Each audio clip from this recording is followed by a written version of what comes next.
কিছু হাড়যুক্ত চিকেন ছিল, তাই ভাবলাম আজকে একটু চিলি চিকেন বানাই।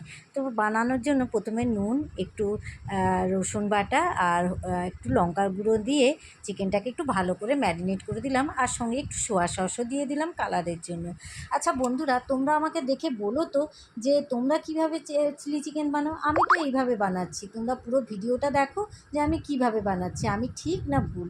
তো একটু ডিমের সাদা অংশ দিয়ে দিলাম, পুরোটা দেবো না, 3 চামচের মতো দিলাম যেহেতু আমার চিকেনটা কম। তারপর ভালো করে একটা চামচ দিয়ে মাখিয়ে নিলাম, দিয়ে কিছুক্ষণের জন্য কিন্তু অবশ্যই রাখতে হবে, একটু চাপা দিয়ে রেখে দিলাম। তোমরা কিন্তু অবশ্যই জানিও যে তোমরা কিভাবে বানাও।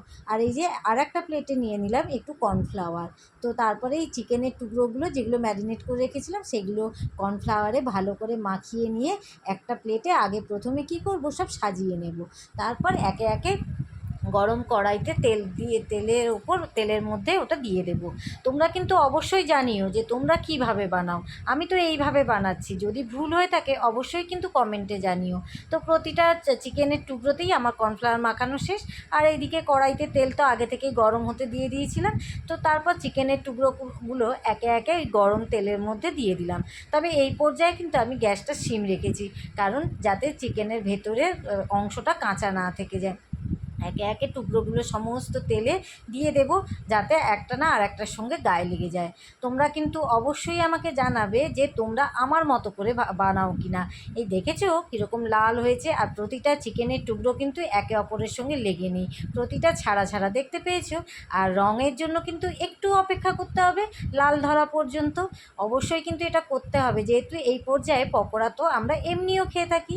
এই দেখেছো বন্ধুরা কী সুন্দর লাল লাল পকোড়া হয়ে গেছে, কি খেতে ইচ্ছে করছে না। তারপরে কি করলাম, ওই একই তেলে পেঁয়াজের টুকরো দিয়ে দিলাম, আর দিয়ে দিলাম রসুন বাটা। আর অন্যদিকে একটা বাটিতে নিয়ে নিলাম টমেটো সস, আর একটু দিয়ে দিলাম সয়া সস, আর এটা ভিনিগার দিয়ে ভালো করে চামচ দিয়ে এটাকে মেখে নিতে হবে। ওইদিকে কিন্তু পেঁয়াজ আর রসুনটা ভাজা চলছে আমার, আর এইদিকে এই সসটা রেডি করছি। এটাই আমি দিয়ে দেবো ওই পেঁয়াজের মধ্যে। দেখতে পাচ্ছ আমি কিন্তু দিয়ে দিলাম। এরপর একটু স্বাদের জন্য একটু দিয়ে দিলাম চিনি। তো স্বাদের জন্য, আর বাচ্চা খাবে তাই একটু চিনি দিতেই পারি।